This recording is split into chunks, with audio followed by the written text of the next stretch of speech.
So welcome again to to our program with Concept Bio and Twin Peaks Bio.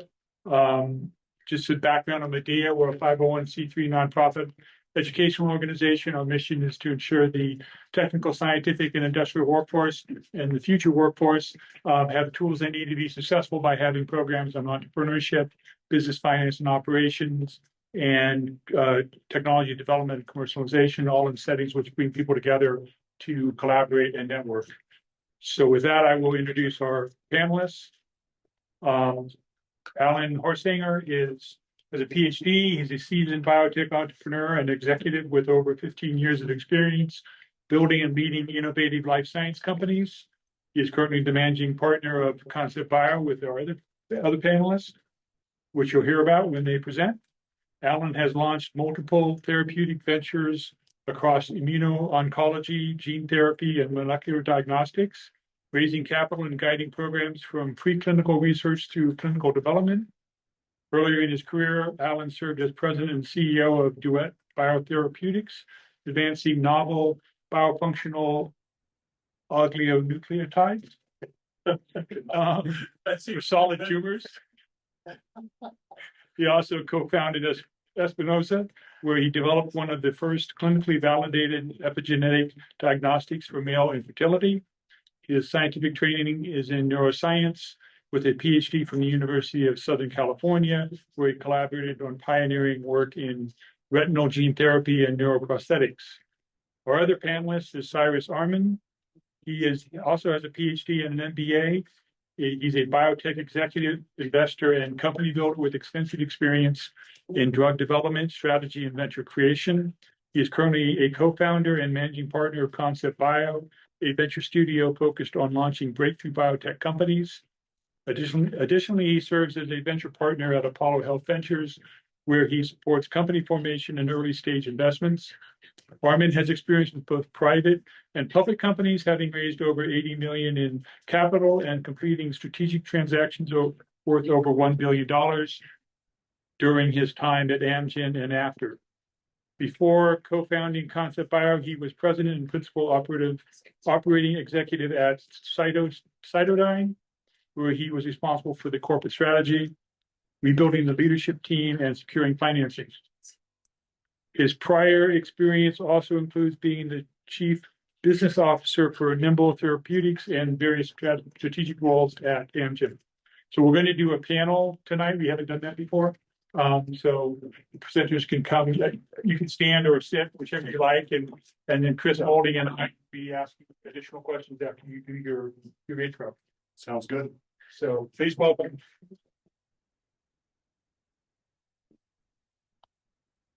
So I'm Alan Horsanger. This is Cyrus Arman.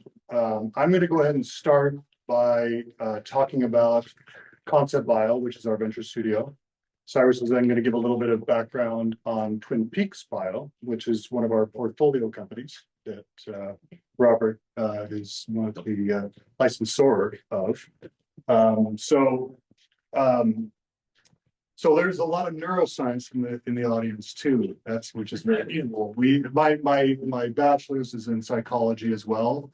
It was more like biological psychology, so I got interested in how the system produces how we think, and so ended up in neuroscience. Like Cyrus, which is where we met. We actually became friends and colleagues, and have threatened to work together, and now we actually are, which is great. So Concept Bio is a venture studio. So what that really means is, so both of us have a lot of background in biotechnology, but also starting companies, and those are different skill sets. So there's the science, which is important for each company, but there's also just how do you actually get a technology out into something that might be useful to ultimately patients. And we'd like to think that we've actually learned something along the way. And so our thought was, well, each one of these is really quite risky. So if you do a biotech, that can fail for so many reasons. So you can run out of money, the science can fail. There's a bunch of different reasons it can fail. So are there ways that we can actually try to diversify our risk by doing multiple at the same time. Now, you could argue that, well, you're diversifying your focus, so you're distracted. At the same time, it gives you, we've learned things that actually work for all companies. And so we want to apply these principles to multiple companies in parallel. And it seems to be working. So I think I've explained it, this slide.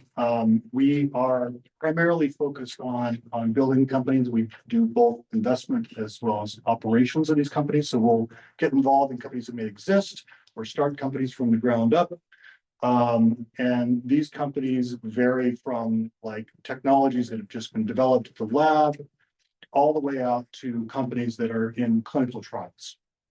We're not doing anything commercial at this point in time, but we certainly are kind of running the gamut in terms of where they are in development.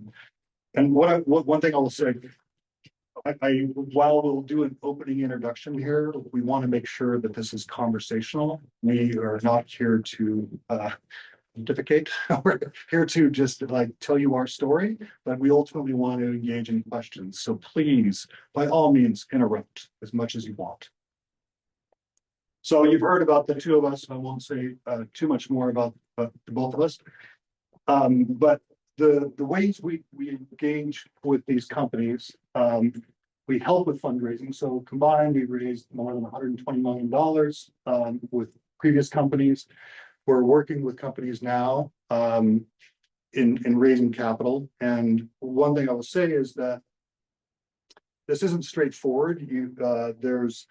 You may have heard of venture capital, which is typically like risk capital that go into companies that are kind of early stage. This certainly happens in tech, happens in biotech as well.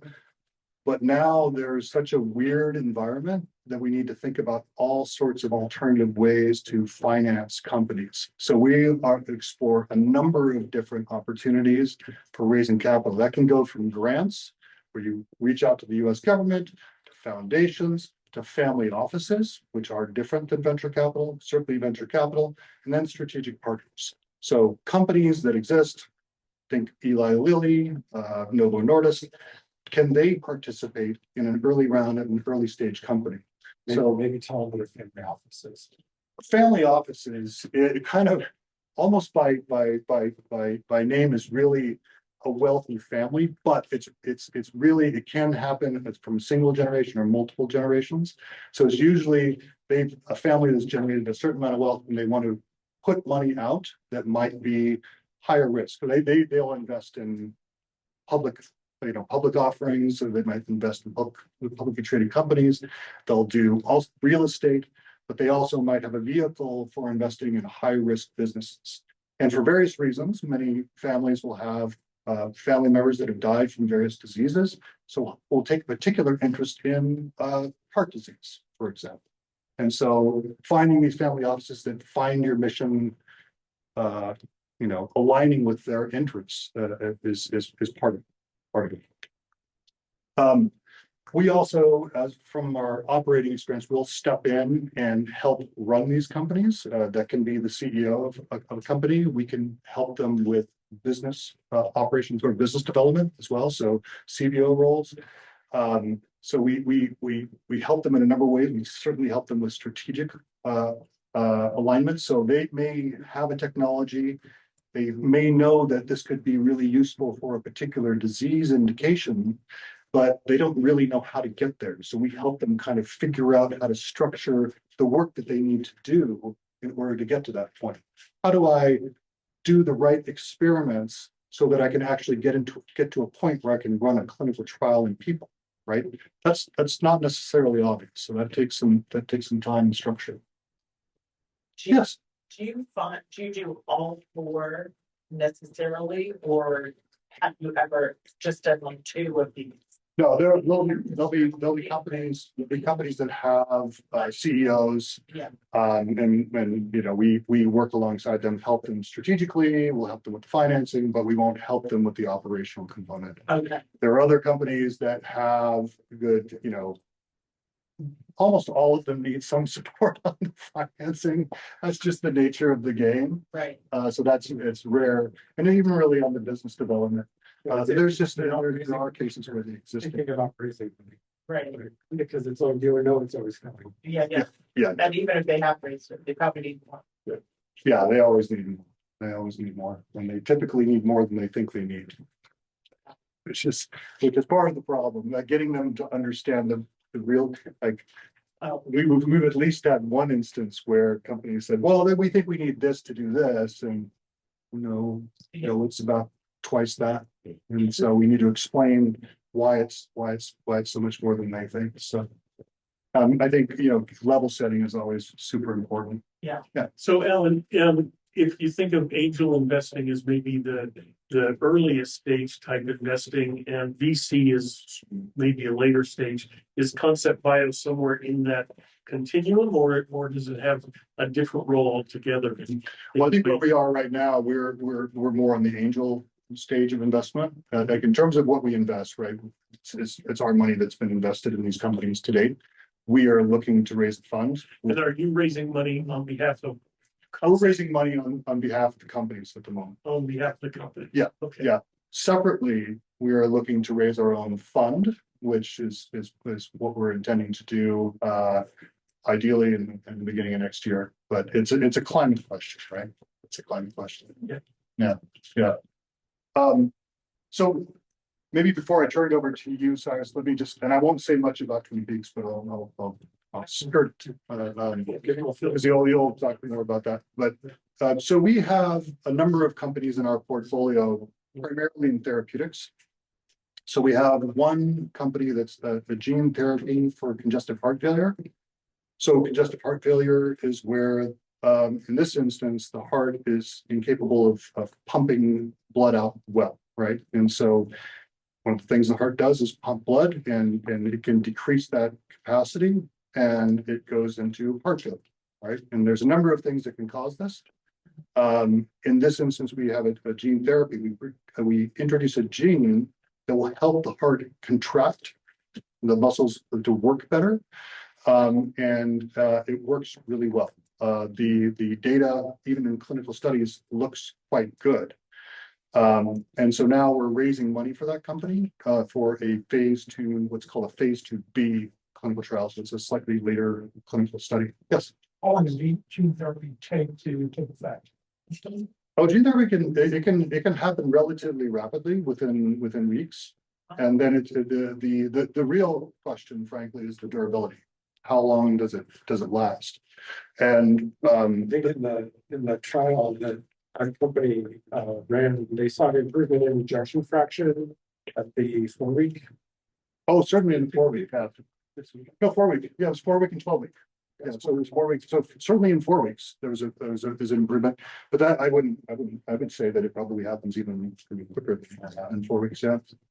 But the real question is how long does it last? And the durability is the big question, right? The interesting thing here is that, so if you were to do a gene therapy, so if you do a gene therapy in cells that turn over a lot and divide a lot, right? And if it gets into the nucleus, then the copy of that, whatever therapeutic gene you introduced, will only go to one of those cells and not the other, because that doesn't divide as well, right? So then you'll dilute the efficacy of that. Cardiomyocytes, the heart muscle cells, right? They don't divide, right? And so they're actually quite stable in the heart. Same thing with the brain. So the brain is really good for retina, brain, heart, great targets for gene therapy because those cells don't divide. Even in the case of hepatocytes in the liver, I think they're the same thing. Yeah. And then how do you get the gene into the cell? What is your vector or whatever? Yeah. So viruses, right? Viruses, you guys are all familiar with viruses, and COVID helped with that. So viruses will penetrate a cell and drop off genetic material. And what the viruses are hoping for is that they'll take that genetic material and amplify it, right? Because there's machinery in there that will say, oh, there's DNA here that I need to amplify, and it amplifies it. Here, what you're doing is you're dropping off the viruses that we use to deliver these therapeutic genes are designed in such a way they'll drop off the DNA and then they just die and they don't replicate. It doesn't replicate the gene in any way. So virus goes in, drops off the DNA, and then the body will produce proteins from that DNA. And if it's a therapeutic protein, then it's producing therapeutic proteins. And so that's the way it works. There's adeno-associated viruses, adenoviruses, lentivirus. There's lipid nanoparticles. There's all sorts of ways to deliver genetic material to the body in a therapeutic way. It's it's an advancing, a really delivery of therapeutic genetic material is a really interesting space. But I digress. So gene therapy for congestive heart failure, Twin Peaks, which is another genetic medicines company that's focused on turning off genes primarily that are thought to help cancer grow, right? And so we want to stop cancer from growing and proliferating and help the body. So, won't say it. Well, I guess it's probably everybody. We all have cancer in our bodies, right? And right now, I think even the young people, even the high school students probably do. So I don't want to scare you, but what your body's really good at is fighting it. Your immune system recognizes viruses, bacteria, but it also recognizes when things go wrong in your body. So cancer is just your biology going wrong, and your body, your immune system recognizes that, destroys it. That's typically what happens to cancer. But sometimes cancer can grab hold, and then it becomes capable of evading the immune system. It can become cloaked and then grow and spread. And so what you want to do in immuno-oncology, which is where Twin Peaks sits, is retrain the immune system. Say, look, this is actually bad.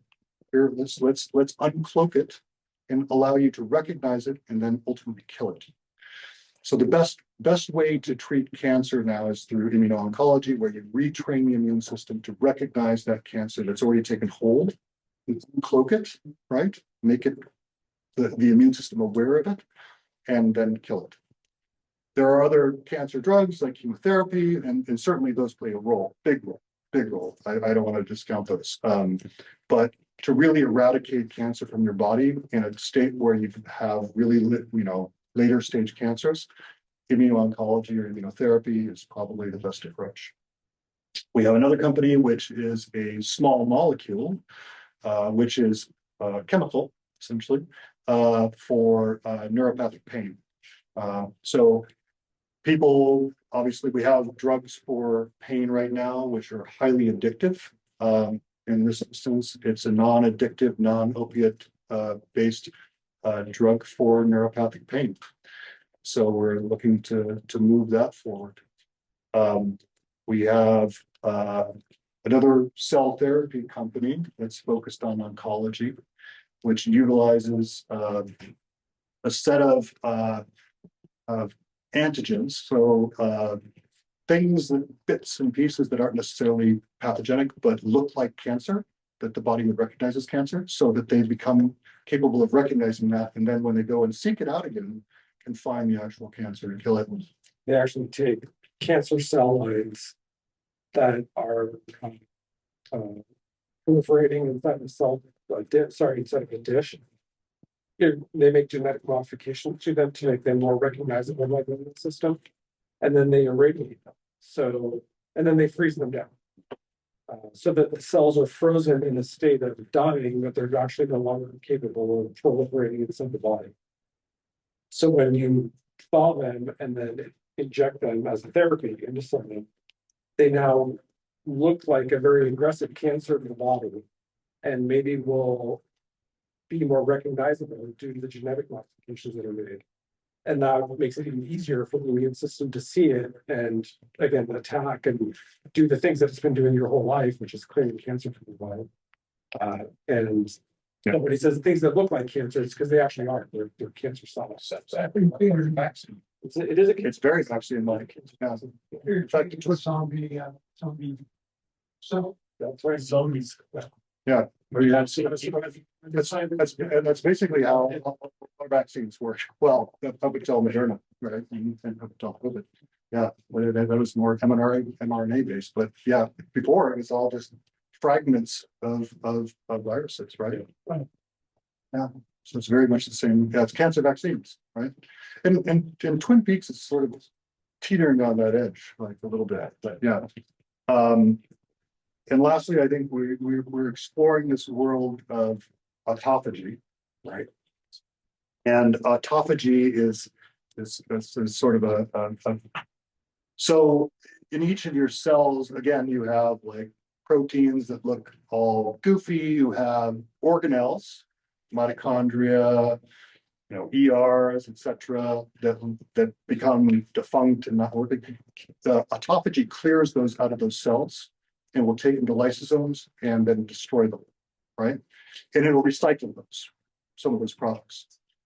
And in neurons, sometimes that stops working well, and that'll lead to disease. So when you think of something like Alzheimer's disease, you'll have plaques and tangles.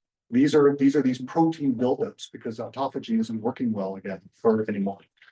And so this is just an area that we're like interested in, and given that we're both neuroscientists, this speaks to us. Stop there. So we're both scientists. We love the science, and I think from an investment and company building perspective, I think we're both very, very science first.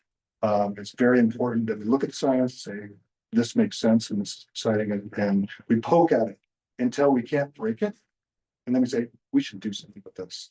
That's kind of the philosophy. Yeah. All right. Now, that's a question. Yeah.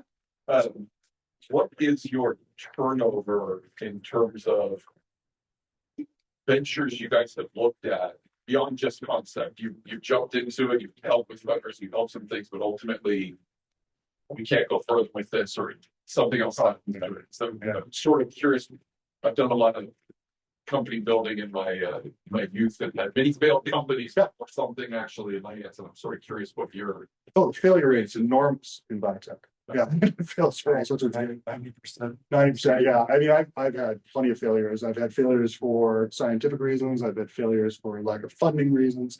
I've had failure for management reasons, right?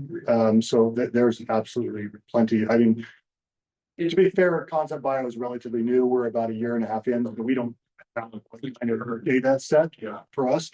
But I think both of us would agree that there are plenty of opportunities to fail, and both of us have. you fail more often than you succeed. Yeah, it depends to where you are in sort of the development continuum. So the earlier stage you are, the higher risk. You have to go through more companies to get away. If you're in later stage, your development risk goes down. And so maybe instead of like 90% fail rate in like later stage or I mean call it early mid-stage trials, it's closer to maybe 30%. If you're like phase 3 or maybe 50%. Yeah, Whereas if you're all the way back at like the initial drug reference stage, you're like 99%. No matter concept bio, where you guys fall in, what we're pretty early. So we do have The phase criteria that we look at, which is your company needs to have what we call a locked asset. Meaning it's something that if you were to go file a patent on this today, you could get it. And you would feel comfortable taking that molecule or that technology into the clinic. And so that's sort of our strict cutoff. We tend not to get involved in companies that still need to figure out exactly what the shape of the molecule is, what they need to explain it. Yeah, there needs to be typically a very clear mechanism of action. And ideally, we need to know what it binds to. With genetic medicines, it's typically very easy, right? With the gene therapy, you already know before you even put it in the body, you know what it's going to produce. And with siRNAs or RNA molecules where you're trying to knock down the expression of a particular gene, you're binding to the mRNA of the gene. Everybody's familiar here, yeah. You bind there and you shut it down, and you know what it's going to bind to, and either it works or it doesn't. So those are easier, but smaller molecules become pretty tricky from my limited experience in small molecules. I think that's, yeah, understanding where it binds us. So when you guys are fundraising or you talk about trying to do a fund that in the future, is that a fund that would go into individual companies, or is the idea you're gonna fundraise to sort of spread the fund across the idea that you're gonna hit many failures for some successes, or is it really more targeted for we're gonna create a fund and this chunk of money is going to this and this chunk of money is going to that? Yeah, it's a good question. So today, the investment that we've done is based out of our, personal finances. And that's but we, like Twin Peaks Bio is one that we formed and funded ourselves, right? So, then there's other companies where they already raised some money and we're coming in and helping them raise the next round. What we're gonna do with that current portfolio is then go out and say, okay, these are the companies that we've assembled. We're gonna raise a fund that some of it may go into the next round for the current companies in the portfolio, maybe including the ones that we formed. And this is also gonna give us the capacity to bring in more in the portfolio. So Yeah, and we may invest in companies that are outside of the venture studio. So Yeah. I think from a fund management perspective, you probably don't want to do less than maybe 10 bets, right? And so if you think about, let's say it's a $50 million fund, you say, let's do 25, so you're doing 2.5 per company, and then you reserve the other 25 to go more targeted, maybe a little bit like you were talking about, like, oh, this looks like a winner, let's put some more money in this one. And as you move on through the rounds, you get diluted. And so our 2.5 that we put in the beginning kind of gets diluted. So to try to minimize that, we put more money into the company. So You'll eventually.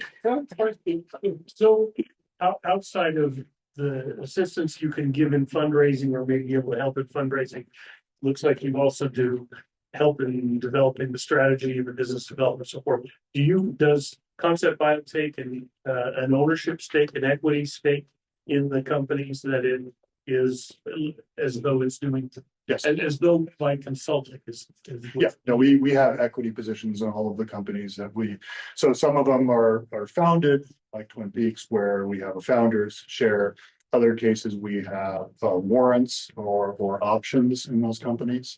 And they may, they invest over time. So yeah, it's employee-like, I guess would be a way to describe it. yeah, we We're do definitely- tend to get very involved. We haven't done a passive investment yet. So any company that we're going to put money or time into, we tend to get our hands dirty and do something like that. That's sort of why we call it a venture studio. I mean, it's a cute name too, but it's also just, I think it's out to, so I think we're intending to very heavily involved. So if you work with us, it's typically because we're going to be involved. Sort of improv and venture studio.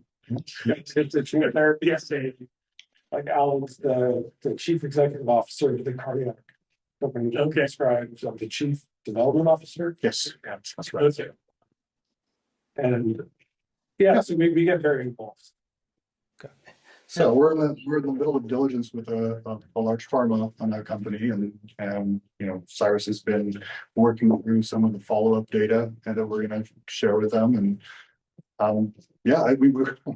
we're acting in those. We're absolutely acting in those roles with those companies. Now with the gene therapy company, as an example, so just to be clear, right, we don't intend to stay in these roles long term.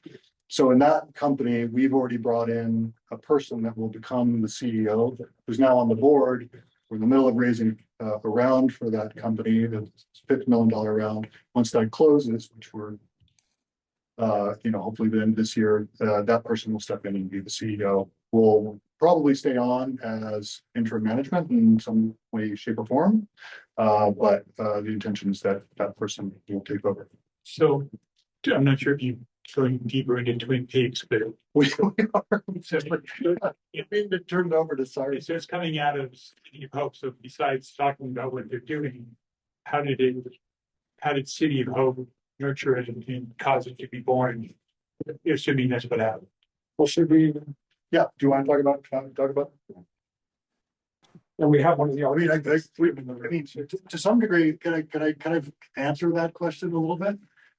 So I got involved with Marcin Korwinski years ago on nuclear technology. And so we've known Marcin for a long time. So He's the investigator at City of Hope. And, Chris Molding sitting right there. I said, what's going on at City of Hope that's interesting? Literally. And he's like, you should meet Marcin. And then Marcin spewed a bunch of words at me, and I'm like, I don't know what he said, but he's passionate. And I've got to get to understand, because it's a complicated technology. And I was like, he was passionate about it. I've got to get to understand this. And I spent time with Marcin. And yeah, so the rest is history. So far.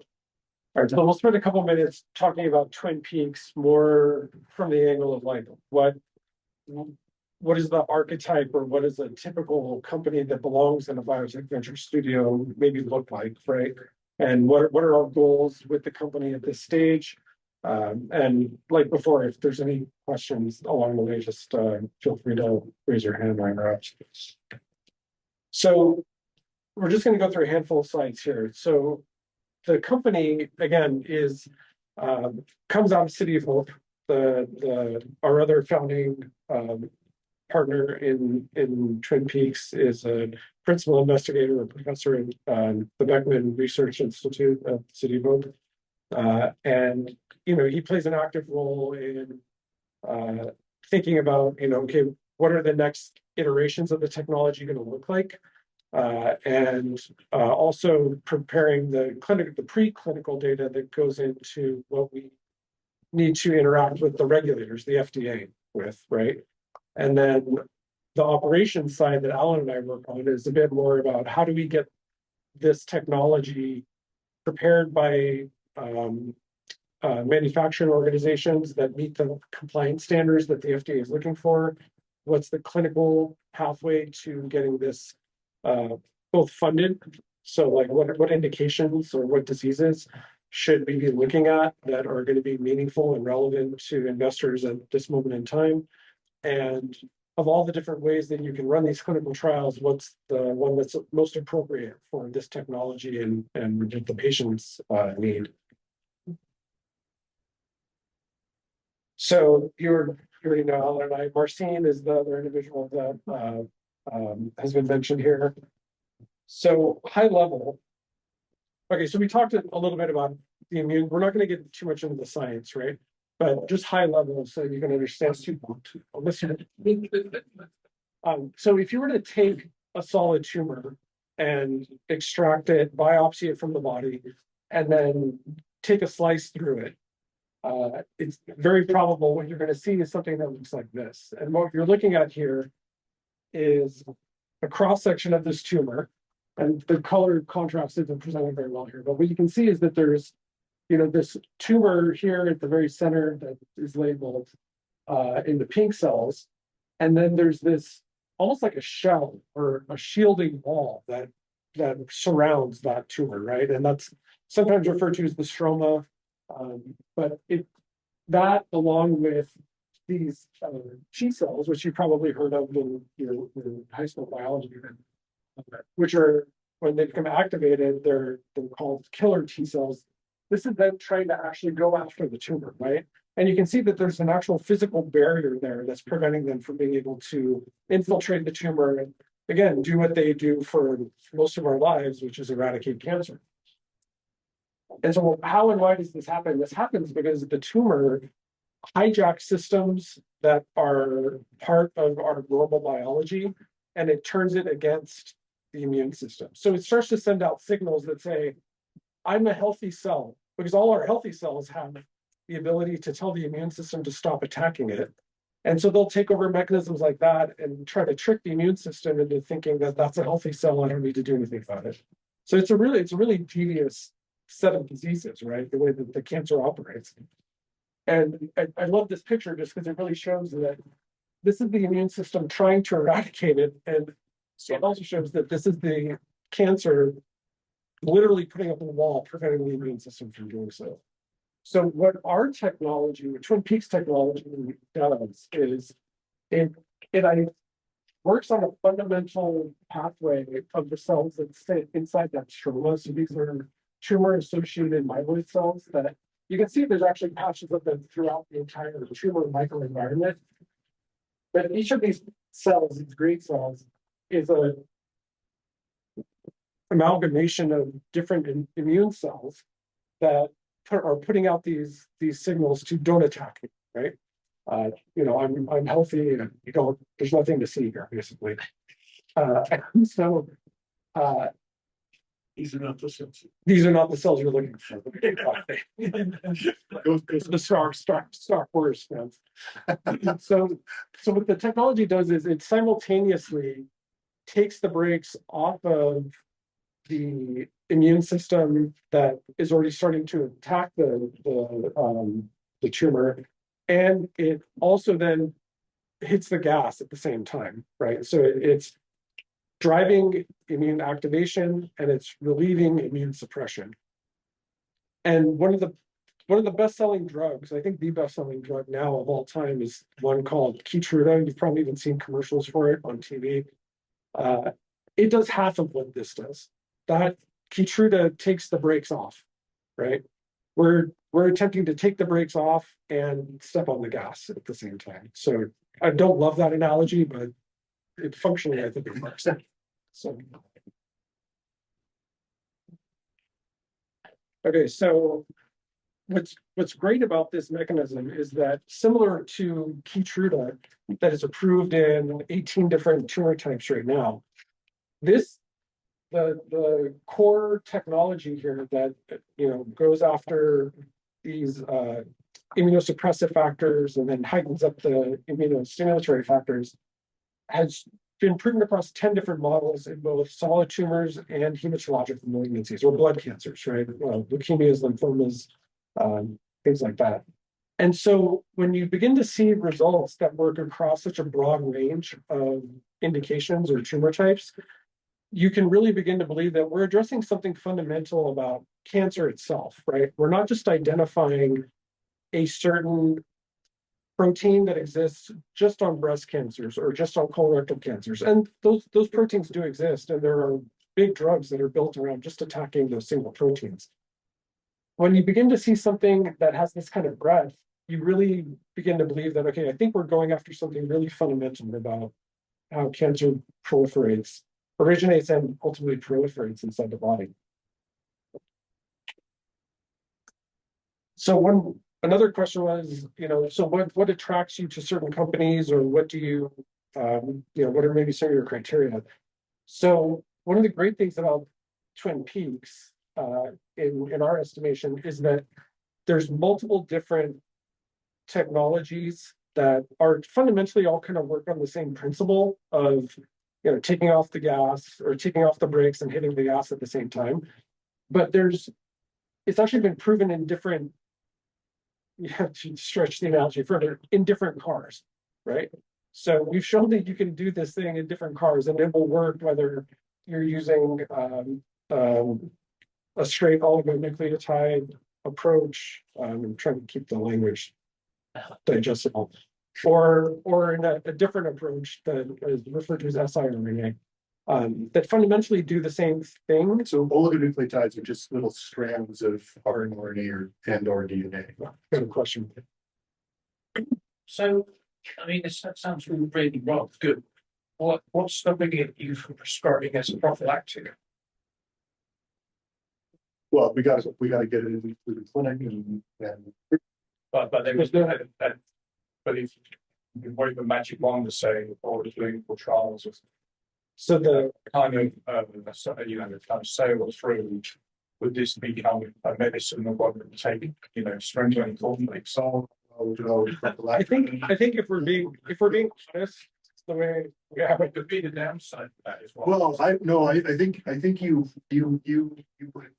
what it does is allows your immune system to just recognize that cancer's there and say, that's right. If you don't have cancer in your body, introducing this is right. But what do you But I mean, it's the cancer, That's the way I would say. right, so you wouldn't just like, prevent. You know, you I- make your understand. immune system more effective. I understand the question, right? Because you would say like, okay, if this helps your immune system detect cancer more readily, once you're above a certain age and you're at a higher risk for any kind of cancer, why wouldn't you just take it? I totally get that. And maybe one day we'll get there. I think the true answer is we need to put this into humans, right? And we need to establish what the therapeutic window of the drugs are. And then we can determine what does the toxicity profile look like, and at what point, if you're dying of metastatic disease, you're willing to accept a certain amount of safety risk, right? That if you're otherwise healthy, you may not, right? So until we really know what the toxicity profile looks like in humans, it's premature to say that, yeah, we could potentially take this prophylactically. 20, 30 years from now, once we know more about the toxicity profile, I wouldn't say it's off the table. Assuming that there's some level of cancer in your body, otherwise. There's always cancer involved. Right, otherwise maybe we Established at the beginning. Yeah, that's. I mean, one thing I will say about immunotherapies as a class of drugs too, they're sort of non-trivial, right? They when you tweak the immune system in any way, shape, or form, you can easily quickly go overboard. Yeah. And cause all sorts of problems. So you really have to be pretty dialed with how you do that. That's why, they advertise on TV, there's about 30. Yeah, there's a list. And all these other things you're gonna. So what is the roadmap for Twin Peaks look like? Like, and especially I guess regarding your investment and involvement. So this is the development plan or the roadmap. So where we're at right now is we've got one of those 4 technologies that are up there that has previously already had an IND, which is an investigational new drug license cleared by the FDA. And we're going to try to use that as the proof of concept. Not in person, yeah. What's that? No, it's. Yeah. Oh, yeah. I'll just be going to. The FDA said, yeah, you're welcome to go. You said that you already have the okay. Here you go. So that technology has the okay, and right now we're at the stage of working on making sure that we get all of the licensing rights to it and The legal part. So this is also. the legal part, and then there's some some clinical. So we have sort of an embarrassing situation because there's so many opportunities with Twin Peaks and we have to, but you have to think very carefully about where you start. Because that is going to be yours for a long time. And the other stuff is going to be sort of off the table for quite a while. So pick wise strategies to. Yeah, so there's a lot of strategy that we're going to be going through to say, okay, how do we best utilize what we have in our needs? Well, because once you do it, then other people will. No, it's just like there's so much work. And once you start even before you start clinical studies, there's so much that goes into developing a product for a commercially available therapeutic. There's years of money, right? That's just it just takes. And so you're dedicated to that particular indication. So I mean you're sort of locked in, right? So picking that first indication is pretty critical. And it's hard. What do you do? In the presentations we had from CEO was the GMP facility they actually developed off site. There, it's nearby where their campus is. And the idea was to tailor make a particular drug for patient. It goes from bedside or from lab to bedside. Within the operational time. Because they literally have tailored that. Gene therapy, they're right, or it's easy to go. Yeah, are you taking advantage of that now? Do you want to go? Yeah, I mean, I would guess that you're talking about CAR T specifically. So people, the way So CAR Ts are like, are T cells that are taken from a person's body and then engineered to recognize a specific, particular cancer cell, right? So that they, you know, lock in cancer, recognize the cancer. They work really well, but you have to isolate T cells in the patient's body and really use the T cells in activation. And so I think that's what, they were talking about and they were referencing. Incidentally, the drug that we have for this particular trial has been manufactured by City of Hope and it's sitting there in their freezer. So, yeah, I mean, we are. And it's available to other researchers as well, or No, it's designed for the specific. for this specific trial? So I think I've got a slightly different take on that highly personalized approach for cancer. So I think on one hand, it makes a lot of sense because the cancer is constantly evolving inside the body too. So even what it looks like will change depending on where the metastasis is and how deep you are into your disease and the therapies, because it also responds to the different chemos and radiation and all that. It actually changes its profile and what it looks like. And so if you're in a world where you can constantly sample the tumor and then go very quickly build the tuned therapy for that, and you can do that over and over and over again, then you've actually got a pretty good chance of beating many cancers. And the NIH proved this at a cost of about $12 million per patient. So that It sounds good. now these people did incredibly well. And this was in collaboration with Carl June at UPenn, who was one of the pioneers in the CAR T therapy. But actually, City of Hope is also, you know, really get a lot of credit for the work that they've been pioneering the entire technology. But turned out 12 million is a bridge too far for most insurance companies. Even though they may pay that out over many, many years, but to do a highly concentrated effort over a 12-month period, they won't pay for that, unfortunately. So while that would be for most cases a very great approach, it's just not, you can't really do that in reality outside of the NIH setting where, you know, they can afford to spend a lot of money just to see if this even is worth pursuing, right? So what we find is that identifying things that are like core pathways, like what Keytruda or pembrolizumab does, or what we think Twin Peaks does, that can apply to a lot of cancers that regardless of how it's evolving, how the tumor's evolving inside the body, it can work on day one and it can work on day 101 and then 1,001, right? Whereas what we just described with, you know, this tailoring as the tumor evolves, it's basically a different drug or therapy that you're delivering on day one and day one, right? I think independent of the, what I would call the identity of cancers, it's like, because otherwise, yeah, it's so difficult to do. It's just, yeah, it sounds ideal because it's like, but we're also unique and just hit with each one individual and personally.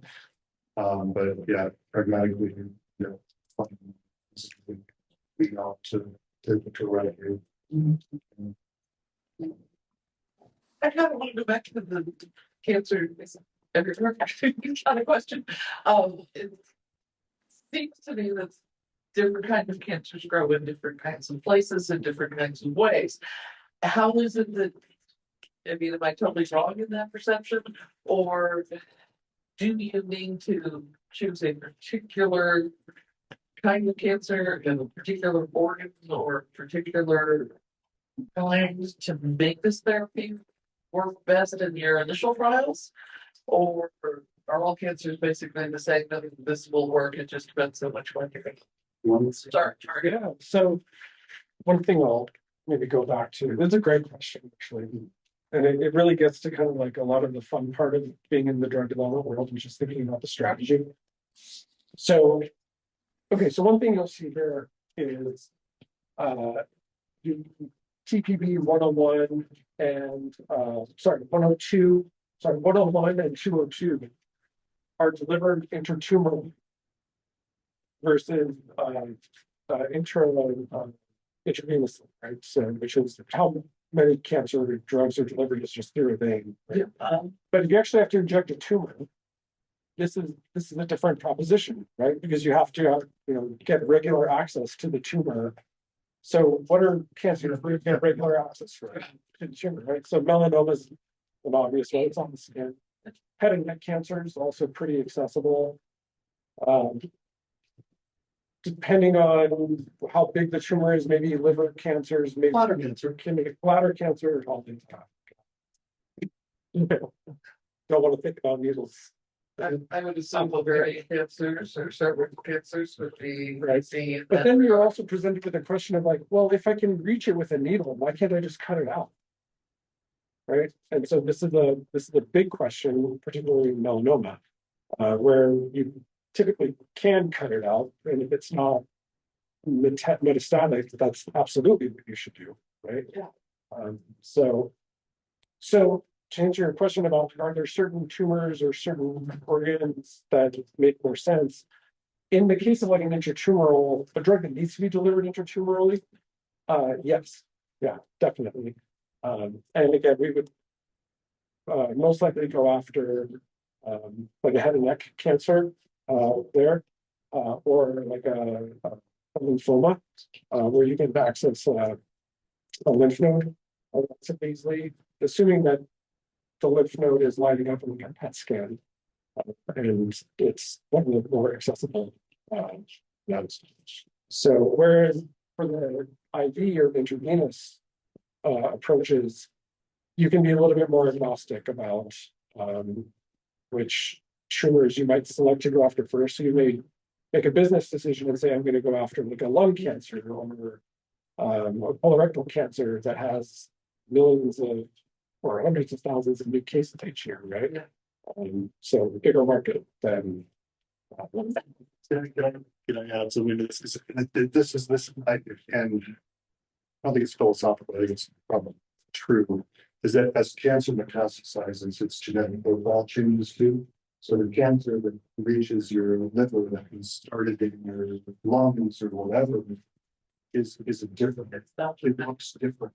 So we're going back to the personalized medicine approach. Yeah, you might get to the lungs, but it's going to be a totally different cancer out of the liver. So what you really need is a drug that goes throughout your body, triggers the immune system in each of those loci, trains the immune system to say, oh, this cancer, and this cancer, and this cancer, this cancer, this cancer are all different, but I can learn what they are and then eradicate them. Is there a unique characteristic that divides cancer based on mutation? Right. What we're trying to, what the thesis here, right, is that the immune system is trained, the cancer has come up with a way to train the immune system to ignore it. What we're saying is we're retraining the immune system to recognize that cancer again. And that if you do an IV, in theory, that should work across every cancer that's developed, metastatic cancer that's developed in the body, if the drug will be goes everywhere in the body. Fishbein has a question. I see a hand up. Fishbein, do you have your hand up? Yeah, I do. Thanks, Bruce. So, going back to the concept of concept bio, I'm kind of curious how much of it is like flagship. And I'm asking because do you guys have like a physical location also, or yeah? Yeah, good question. So so Flagship is a very large venture capital fund that is now almost 100%, or has been 100%, purely they form all their own companies. Yeah. Themselves. And so they get better equity when you do it that way, and it's preferable. But you have to have a lot of money to start if you're going to do every company like that, right? Yeah. So I would say our model is still highly opportunistic. So, we look after technologies if we can get them out of academia that we think kind of meet our internal requirements around like there needs to be a locked asset. if there's an IP already, you can easily write IP based on this asset. And the rest, we kind of come in maybe one stage later. Yeah. There's already a management team in place, and they've got some specific issues that they need to work through where they maybe don't have the right operational expertise in the room. And after doing so many companies between the two of us, we kind of, problems in business and science tend to look more similar than they are different, right? So most companies are going to face the same problems in the same sector at the same time, to be honest. So once you kind of know what those problems are, and you know who are the right people and the right groups and the right ways to solve it, then you can apply that across the board. And so I don't think we haven't come across we haven't gotten a portfolio company where we said, well, we don't know what to do here. Oh, everyone's unique, but yes, I totally agree. One thing I would add to that is, and it's basically the same thing that aligns with what Cyrus said, is that we're coming in at a certain stage where the technology is locked. So that means that the next steps are going to be I&D development work, right? So they're going to be doing toxicology, they're going to be doing manufacturing. This is all stuff that's done with CDMOs or CROs. You're going to be farming this out, right? And in other words, you can do most of this work from a virtual standpoint. You don't need to develop a large lab to do this work. We're not in the business of doing, discovery work, which, Flagship absolutely will go in and start with development or discovery stage companies. We wouldn't do that. That's just not where we see our fit and our value. Got it. Okay. Thanks. Yeah. What does IND stand for again? Investigation of new drug. And that's something that allows you to go into clinical? Yeah, there's an application that you submit and you get clearance. And then you can do clinical trials. Yeah. Not What's it called? First investigation. investigation of new drug application. Yeah, if I didn't even know name. So is there a sector in the biosphere that will allow you to screen, since the body's able to recognize that you have cancer, since we all have cancer. Is there any residue that is a byproduct of the immune system killing? Yes. Yeah. So you can infer that there is cancer someplace within the body, and so how did it attack and how did it kill it? Well, there are screening assays, early stage screening assays about a CT circulating tumor, and they pull a blood sample, look for very small, minute amounts of particular DNA cancers. It screens for that. And there are companies to do this. The reimbursability of these technologies is not great, and so these companies typically fold because they can get reimbursed. To prove that provides value to the healthcare system is a long endeavor, which most companies can't sustain. It's really a fundamental flaw in the reimbursement system in the US that because of how things get paid for, right, which is primarily through insurance, and the way the insurance, there's an annual premium that we need to pay, and Are we going here? yeah, well, but it's an important thing because this is why diagnostics really don't get paid for, is because the incentive is to manage your budget. If you're on the actuary side and on the insurance side, your job is to manage your budget for the year, right? And so if you're going to pay for something that may prevent something 4 years later, and by that time that patient is in a different health system, you're not going to get any credit for that, right? And so even though you should think that, like in game theory, if everybody did that, then the benefit would get spread around. Nobody takes the first step on it. And you've done the diagnostics with me, so you can speak. So going back to your question, you said, "Hey, tell me about the failures." Well, that was a good question, but that's kind of. I had a diagnostic company called Exxon, which was, to be fair, it was in reproductive health, so there's not a real it's mostly cash paid there. But I have two very great board members from there, like LabCorp level people, is like big in the diagnostics business.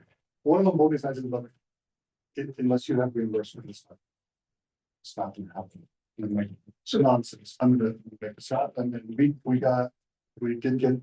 definitely got sales and it was growing, just not really clearly made sense for investors. So we had full. And yeah, so and we were predicted, our data was solid, nothing wrong with the technology. This was not a science or technology failure. It was really a reimbursement, ultimately reimbursement failure. Right, in one way, it's too long. Yeah, well, I mean, we were never gonna get there. We were never gonna get reimbursement for what we did. And you know, we could argue till we're blue in the face about how we're gonna save people money by doing this, but ultimately that just wasn't gonna happen. That's why when you do your blood test, the doctor circles all the codes that allow them to get. Yes, yeah, that's right. No code, no test. That's exactly right.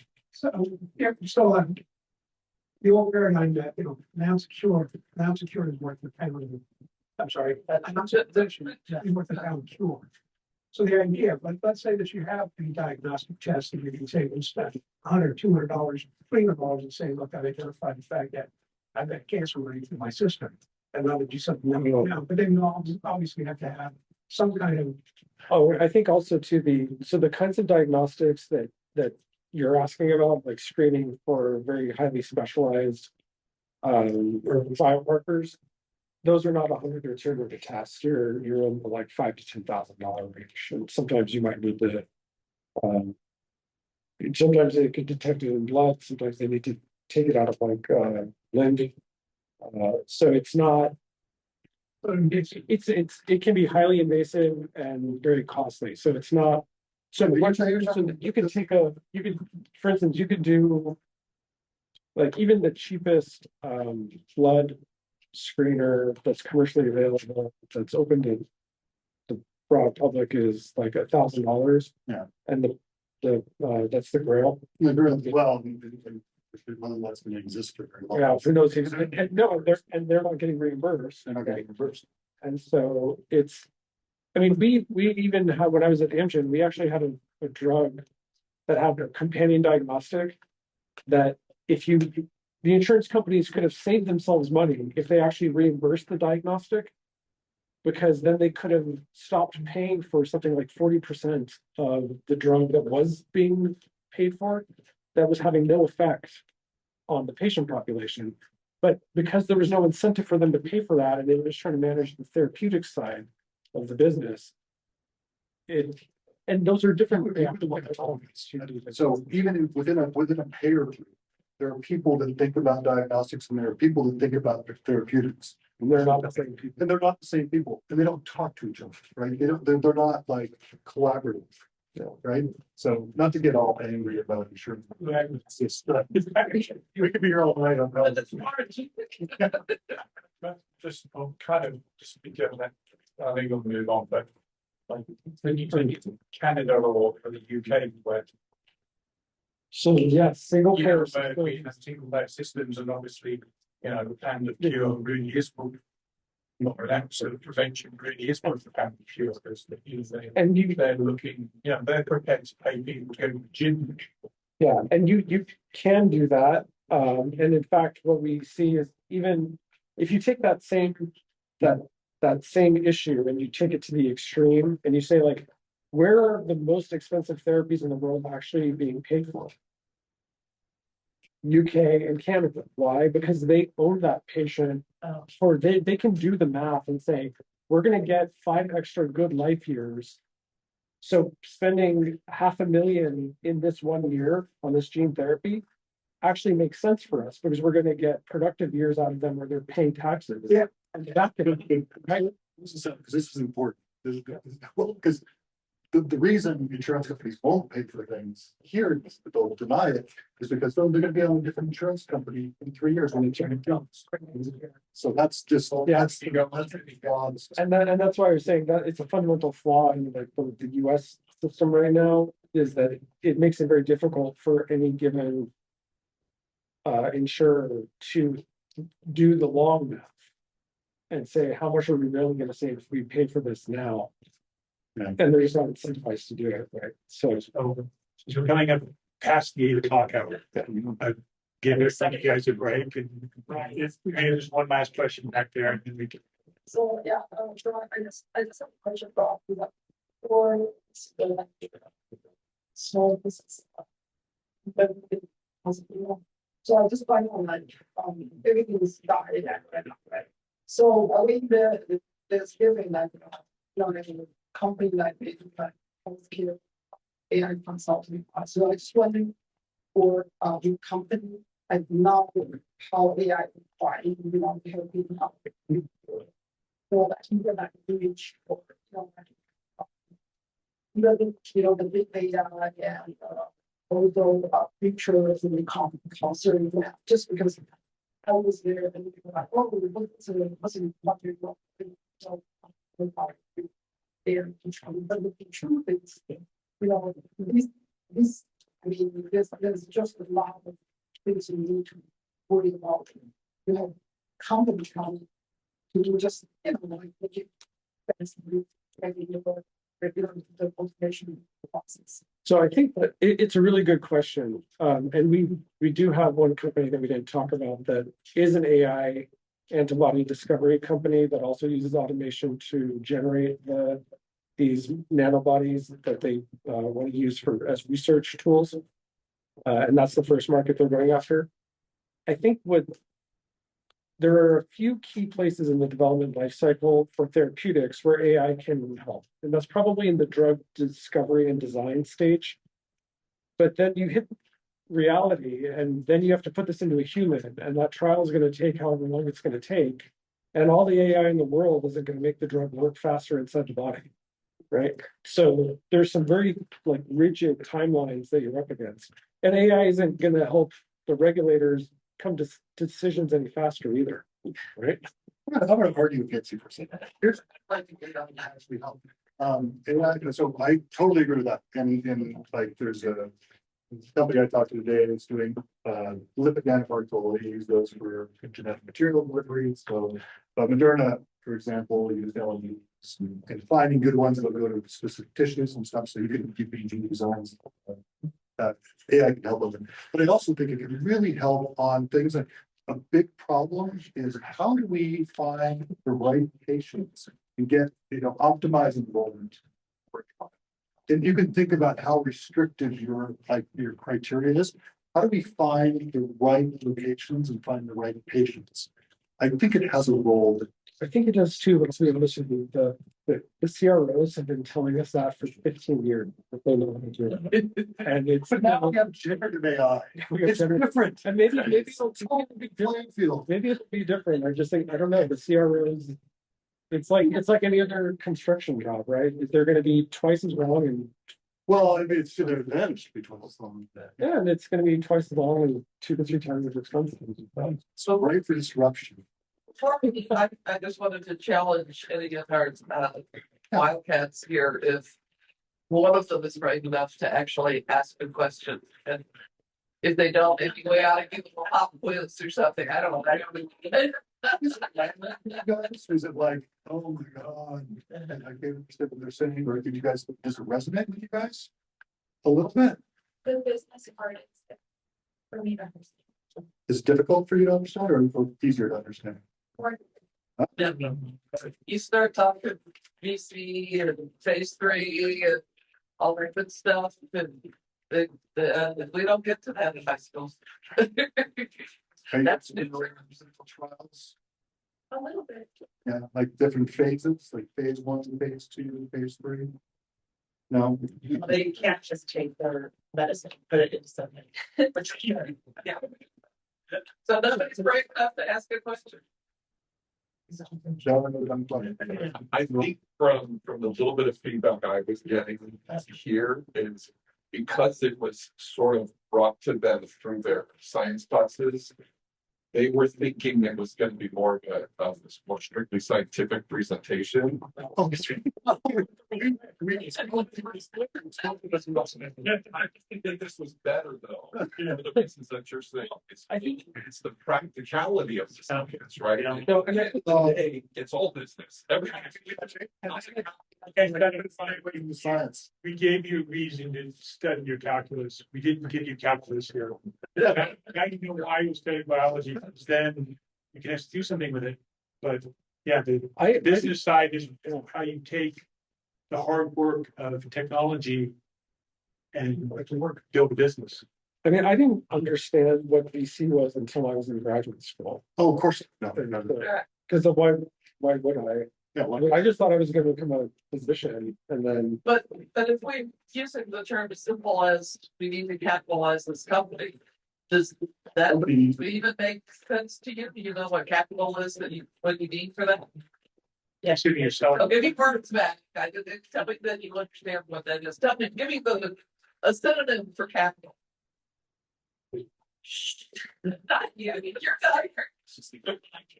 Anybody? I heard, You heard it? I heard him say money. Somebody else is. somebody else's money. Somebody else's money. It's a good term, other people's money. Okay, venture capital just means like risk, high risk capital. So I'll give you money for this, but I want a high return for it, so I get a lot of that company. So if you go invest on the stock market for, I don't know, GE or even Amgen, right? They're pretty low risk. It's not gonna go to zero. It's not gonna go to zero. So you invest in one of our companies, it could go to zero. Go to zero. It could go. It could go to the moon. That's the bet. That's venture capital. That's the game. It's not saying. Okay, well, It's a bit like gambling, but not. we'll let you guys wrap it up. So thank you very much. You